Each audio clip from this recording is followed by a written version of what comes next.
प्रधानमंत्री जी के पंजाब दौरे के दौरान जो खिलवाड़ पंजाब की सुरक्षा के साथ जो खिलवाड़ पंजाब की सरकार के संरक्षण में आज पंजाब के अंदर हुआ है, वह पंजाब के अंदर व्याप्त अराजकता और दुर्व्यवस्था का एक जीता जागता उदाहरण है। कांग्रेस शासित पंजाब की सरकार को देश की जनता से इस बात के लिए माफी मांगनी चाहिए। कांग्रेस सदैव से इस देश की संवैधानिक व्यवस्थाओं की अवमानना करती रही है। इसका एक उदाहरण एक बार फिर से देश ने देखा है। हमारे लोकप्रिय नेता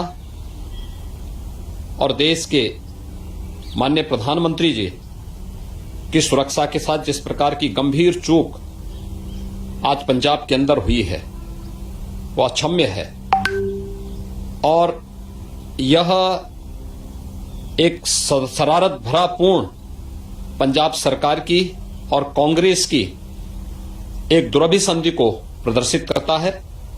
यह देश इस प्रकार की किसी भी साजिश को सफल नहीं होने देगा।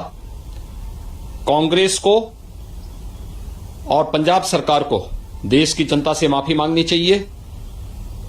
देश के संवैधानिक प्रमुख के रूप में देश के प्रधानमंत्री जी की सुरक्षा के साथ किए गए खिलवाड़ के लिए उन्हें देश की जनता से माफी मांगनी चाहिए, क्योंकि यह सीधे सीधे देश की संवैधानिक संस्थाओं की अवमानना है और मुझे लगता है कि देश कभी भी इस प्रकार की कांग्रेस की शरारतपूर्ण साजिशों को सफल नहीं होने देगी। भारत के इतिहास में आज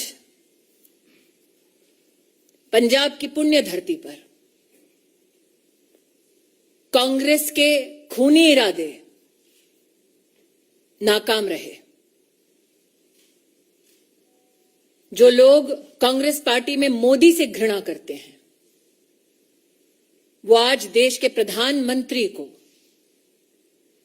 उनकी सिक्योरिटी को किस तरह से भंग किया जाए उसके लिए प्रयासरत थे।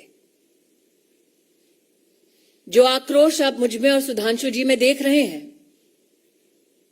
वो मात्र हमारे राजनीतिक संगठन तक सीमित नहीं है। हमने बार बार कहा, नफरत मोदी से कांग्रेस को है, हिसाब हिंदुस्तान से और हिंदुस्तान के प्रधानमंत्री से ना कीजिए। पंजाब सरकार को, कांग्रेस को आज जवाब देना होगा। प्रधानमंत्री किस रूट से एक स्थल पर पहुंचते हैं, उस पूरे रूट की सुरक्षा का प्रबंध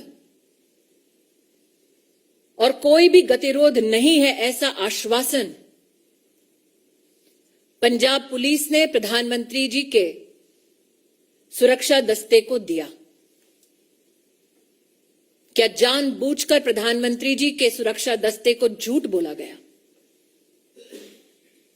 प्रश्न 2, प्रधानमंत्री जी के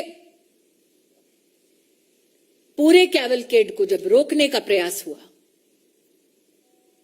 20 मिनट तक जब उनकी सुरक्षा भंग की गई, जिन लोगों ने प्रधानमंत्री की सुरक्षा को भंग किया, उन लोगों को प्रधानमंत्री की गाड़ी के पास तक, उस स्थल तक किसने और कैसे पहुंचाया? क्योंकि हिंदुस्तान में हर नागरिक जानता है कि प्रधानमंत्री की इस वक्त की मूवमेंट कहां, कब, कैसे हो रही है, यह साधारणतः जानकारी उपलब्ध नहीं होती।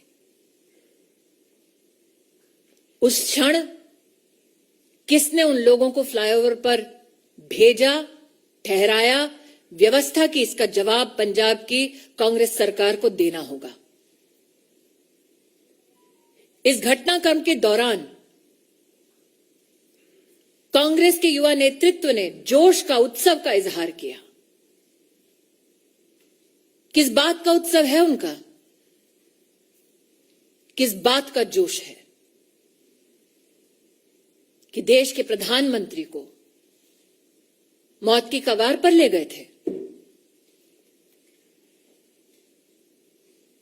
मुझे आक्रोश इस बात का है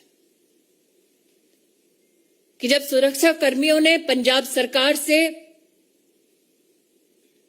उस समय संपर्क साधने की कोशिश की तो मुख्यमंत्री के दफ्तर से किसी ने भी संवाद नहीं किया। किस बात का इंतजार कर रही थी कांग्रेस की सरकार पंजाब में?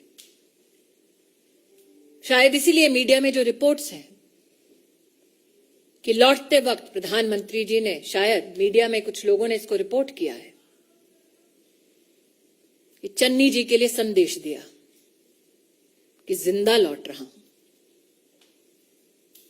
मैं आज कांग्रेस पार्टी से कहना चाहती हूं, नरेंद्र मोदी देश के प्रधानमंत्री बने देश के नागरिकों के वोट और आशीर्वाद से। उन्हें ध्वस्त करना है तो इलेक्शन में करते हैं। ये साजिश रचने की क्या जरूरत थी? इन सभी सवालों को मात्र मैं या सुधांशु जी नहीं पूछ रहे, राष्ट्र भर में ये सवाल उठ खड़े हुए हैं।